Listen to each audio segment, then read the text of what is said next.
Welcome to காடகோ. So இந்த எபிசோடில் நம்ம call by value and call by reference அப்படிங்கிற இந்த ரெண்டு ப்ராசஸை பார்க்க போகிறோம். ஓகே, ஸோ இதில் நம்ம at the end of this episode pointers நம்ம உண்மையிலேயே எதுக்கு யூஸ் பண்ணுறோம், அது எங்கே யூஸ் ஆகுதுங்கிறது நமக்கு தெரியும். ஓகே, ஸோ இப்போ நம்ம ஃபர்ஸ்ட் ஒரு ஃபங்க்ஷன் எழுத போகிறோம். ஓகே, ஸோ அந்த ஃபங்க்ஷனோட பேர் என்ன அப்படின்னா ஸ்வாப். ஓகே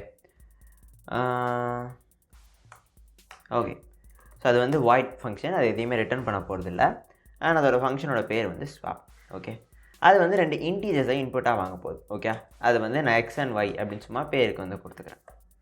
ஓகே, ஸோ இப்போ என்ன பண்ண போகிறோம், ஸ்வாப் ஃபங்க்ஷன் எழுத போகிறோம். ஓகே, ஸோ நம்ம நார்மல் கால் பை வேல்யூ அப்படிங்கிற கான்செப்ட் தான் இப்போ பார்க்க போகிறோம். ஓகே, ஸோ இங்கே இன்ட் டெம்ப் அப்படின்னு சொல்லிட்டு வேல்யூ கிரியேட் பண்ணுறோம். அதில் எக்ஸோட வேல்யூவை ஸ்டோர் பண்ணுறோம் அண்ட் எக்ஸில் ஒய்யோட வேல்யூவையும் ஒயில் திருப்பி டெம்பில் ஸ்டோர் பண்ணிக்கிற வேல்யூவை ஸ்டோர் பண்ணுறோம். ஸோ இப்படி பண்ணால் நம்மளுக்கு வேல்யூஸ் ஸ்வாப் ஆகிடும். ரைட்டா? ஸோ இதுதான் நார்மல் ஒரு ஸ்வாப் ஃபங்க்ஷனுக்கான கோட். ஓகே, ஸோ இப்போ இந்த வாய்ட் ஃபங்க்ஷன் எழுதிட்டோம். நம்ம இங்கே இன்ட் ஏ அப்படின்னு சொல்லிட்டு வேல்யூ வச்சுக்கிறேன். அதுக்கு 5ங்கிற வேல்யூ கொடுக்குறேன். Int B is equal to 7 அப்படின்னு சொல்லிட்டு கொடுக்குறேன். ஓகே, ஸோ ஏ வேல்யூ 5 இது பி வேல்யூ 7 இருக்குது. இப்போ நான் இந்த ஸ்வாப் ஃபங்க்ஷனை கால் பண்ணிட்டு இதில் ஏ கமா பிங்கிற வேல்யூவை பாஸ் பண்ணுறேன். இப்போ பாஸ் பண்ணுறதுக்கு முன்னாடி என்ன பண்ணுறேன், ஒரு printf ஸ்டேட்மெண்ட் கொடுத்து இந்த ஏபி வேல்யூஸை பிரிண்ட் பண்ணுறோம். Okay, so %d space %d backslash n கொடுத்துட்டேன். எனக்கு அடுத்த லைன் போகணும். ஓகே, ஸோ போனதுக்கப்புறம் நம்ம இங்கே ஏபி அப்படிங்கிற அந்த ரெண்டு வேல்யூஸையும் கொடுக்குறோம். ஓகே, ஸோ ஏ கமா பி ஏபி ரெண்டு வேல்யூஸ் நம்மளுக்கு பிரிண்ட் ஆக போகுது.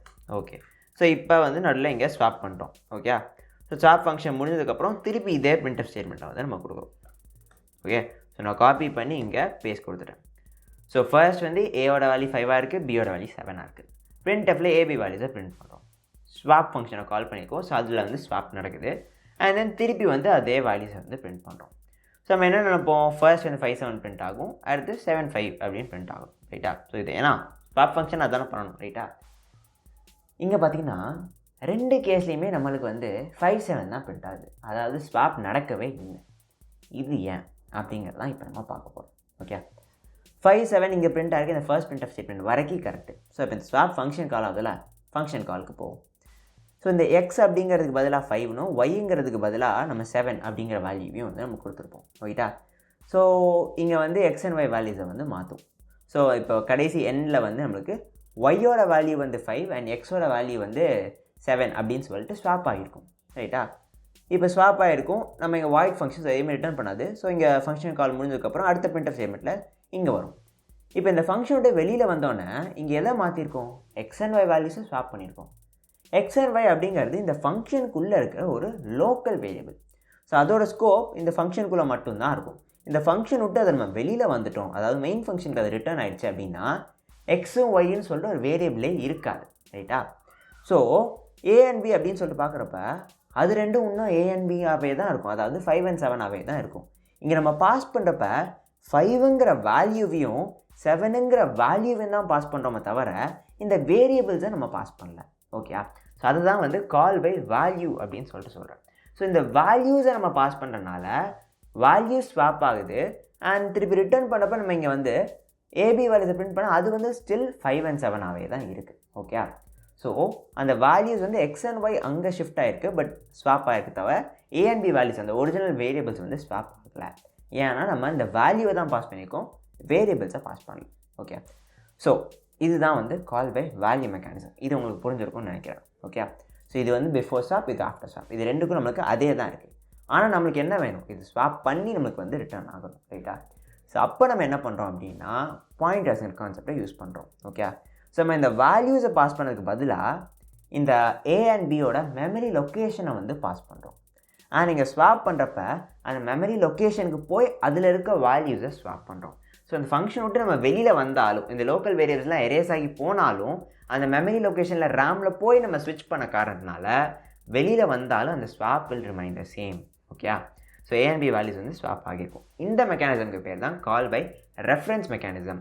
இந்த ரெஃபரன்ஸ் மெக்கானிசம் ஏன் சொல்கிறோம், நம்ம மெமரி அட்ரஸை காமிக்கிறோம். ரைட்டா? மெமரி அட்ரஸை ஆர்கியூமெண்ட்டாக பாஸ் பண்ணி அதை ரெஃபர் பண்ணுறதை வச்சு நம்ம அந்த ரெஃபரன்ஸை ஸ்வாப் பண்ணுறோம் அப்படிங்கிற மாதிரி வரும். ஓகே, ஸோ இப்போ இதை எப்படி பண்ணலாம் அப்படின்னா இந்த எக்ஸ் அப்படிங்கிறதுக்கு பதிலாக நம்ம star X and star Y அப்படின்னு சொல்லிட்டு கொடுக்குறோம். ஏன்னா இங்கே ஸ்வாப் ஃபங்க்ஷனுக்கு நம்ம பாஸ் பண்ண போகிறது ampersand A and ampersand B. அதான் ஸோ இங்கே வந்து ஆம்பர்சன்ட் ஏ அண்ட் ஆம்பர்சன்ட் பின்னு கொடுத்துருக்கோம். அதாவது இதோட மெமரி அட்ரஸை வந்து நம்ம பாஸ் பண்ணுறோம், ரைட்டா? ஸோ மெமரி அட்ரஸை பாஸ் பண்ணுறோம்னா நார்மல் இன்டீஜர்ஸை வந்து யூஸ் பண்ண மாட்டோம், ரைட்டா? ஸோ மெமரி அட்ரஸ் ஸ்டோர் பண்ணதுன்னு சொல்லிட்டு ஒரு கான்செப்ட், அதுக்கு பேர் தான் வந்து பாயிண்டர்ஸ் அப்படின்னு சொல்லிட்டு நம்ம சொன்னோம். ஸோ அதனால் star X and star Y அப்படின்னு சொல்லி கொடுக்குறோம்.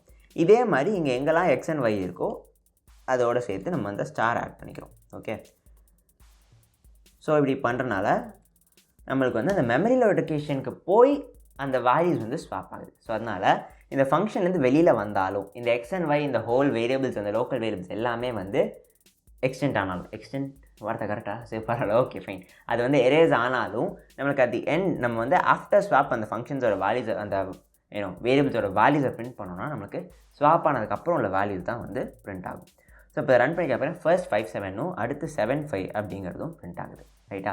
ஸோ இப்படி தான் வந்து கால் பை ரெஃபரன்ஸ் மெக்கானிசம் வந்து ஒர்க் ஆகுது, ரைட்டா? ஸோ மெமரி அட்ரஸை வந்து நம்ம பாஸ் பண்ணோம், அந்த ரெஃபரன்ஸ்க்கு யூஸ் பண்ணுற அந்த ஒரு அட்ரஸ் இருக்குல்ல அதை பாஸ் பண்ணி அட்ரஸ்க்கே போய் நம்ம வேல்யூஸை ஸ்வாப் பண்ணுறதுனால நம்மளுக்கு வந்து அந்த ஃபங்க்ஷனில் அந்த வெளியில் வந்தாலும் அந்த வேல்யூஸ் வந்து ஸ்டில் வந்து ஸ்வாப் ஆகி தான் இருக்குது. ஓகே, ஸோ இதுதான் வந்து call by value and call by reference அப்படிங்கிற mechanism. Okay, so swap function வந்து ஒரு சிம்பிளான ஃபங்க்ஷன் தான். அந்த ஃபங்க்ஷனை நம்ம வந்து அந்த ஒரு ஆப்ரேஷன் நம்ம ஃபங்க்ஷன் வச்சு பண்ணுறப்ப கால் பை வேல்யூ அப்படிங்கிற மெக்கானிசம் ஒர்க் ஆகிறதுனால நம்மளால் வந்து நார்மல் மெத்தட்ஸ் யூஸ் பண்ணுவேன். ஸோ அந்த கேஸில் நம்ம பாயிண்டர்ஸ் அப்ளை பண்ணி வந்து நம்ம வந்து கொஸ்டின்ஸை சால்வ் பண்ணுறோம். ஓகே, ஸோ இந்த மாதிரி யூஸ் கேஸஸ் தான் வந்து நம்ம வந்து பாயிண்டர்ஸை வந்து யூஸ் பண்ணுறோம். ஓகே, ஸோ இதே மாதிரி நம்ம ஒரு நார்மல் ஸ்ட்ரிங்கை ட்ராவல்ஸ் பண்ணுவோம் இல்லையா? ஸோ அந்த மாதிரி ஸ்ட்ரிங்கை ட்ராவல்ஸ் பண்ணுறது இது எல்லாத்துக்குமே வந்து நம்ம வந்து பாயிண்டர்ஸ் வந்து யூஸ் பண்ணிக்கலாம். ஓகே, ஸோ இப்போதைக்கு வந்து இந்த பாயிண்டர்ஸோட பேசிக்ஸ்லாம் வந்து உங்களுக்கு தெரிஞ்சுக்கணும்னு நினைக்கிறேன். அண்ட் பாயிண்டர்ஸ் எங்கே அப்ளை பண்ணுறோங்கிறது எல்லாம் தெரியும். இப்போ இதே மாதிரி நம்ம வந்து பாயிண்டர்ஸ் எதுக்கெலாம் யூஸ் பண்ணலாம் பார்த்தீங்கன்னா, ஒரு அரேயர் வந்து நம்ம பாயிண்டை வச்சு டினோட் பண்ணலாம். கேரக்டர் அரேவாக இருக்கலாம், அதாவது ஸ்ட்ரிங்காக இருக்கலாம், ஒரு நார்மல் இன்டீஜர் அரேவாக இருக்கலாம்.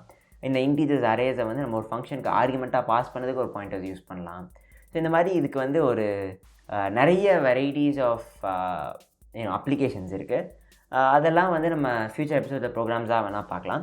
பட் இப்போதைக்கு இந்த மெயின் கான்செப்ட் ஆஃப் பாயிண்டர்ஸ் என்னங்கிறத மட்டும் நீங்கள் வந்து தெரிஞ்சுக்கோங்க. ஓகே, இப்போ அது உங்களுக்கு வந்து புரிஞ்சுக்கணும்னு நினைக்கிறேன். ஸோ பாயிண்டர்ஸ்னால் என்னங்கிறத பார்த்துருக்கோம். அண்ட் தென் இப்போ ஸ்வாப் ஃபங்க்ஷனை call by value and call by reference எப்படி வந்து பாயிண்டர்ஸ் யூஸ் ஆகுதுங்கிறதையும் நம்ம பார்த்துருக்கோம். ஓகே, ஸோ நம்ம இதுக்கெல்லாம் முடிச்சுக்கலாம். அண்ட் தென் மேபி நம்ம எக்ஸ்ட்ராவாக ப்ரோக்ராம்ஸில் வந்து பாயிண்டர்ஸ் யூஸ் பண்ணி பண்ணுறது எப்படிங்கிறத பார்த்துக்கலாம். ஓகே, ஸோ இதுதான் வந்து பேசிக்ஸ் ஆஃப் பாயிண்டர்ஸ். ஸோ நம்ம அடுத்த எபிசோடில் வந்து நம்ம வந்து ஒரு புது கான்செப்ட்டுக்கு போகிறோம்.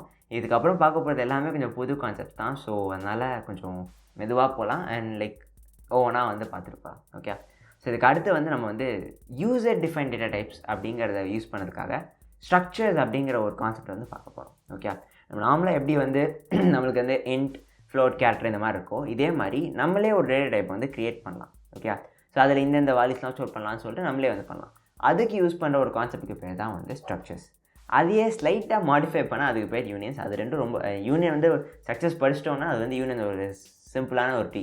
எங்கெல்லாம் ஸ்ட்ரக்ட்டுங்கிற கீவேர்டு யூஸ் பண்ணாமல் அங்கெல்லாம் யூனியன் யூஸ் பண்ணால் அதான் யூனியன், அவ்வளோதான். ஸோ அவ்வளோ சிம்பிளாக தான் இருக்கும். ஸோ நம்ம இப்போ வந்து அடுத்த எபிசோடில் வந்து ஸ்ட்ரக்சர்ஸ் தான் என்ன அப்படிங்கிறத வந்து பார்க்கலாம். ஓகே, ஸோ இந்த வீடியோ உங்களுக்கு பிடிச்சிருந்தா லைக் பண்ணி கமெண்ட் பண்ணுங்கள். மறக்காமல் கோடியோ சேனலுக்கு சப்ஸ்கிரைப் பண்ணுங்கள்.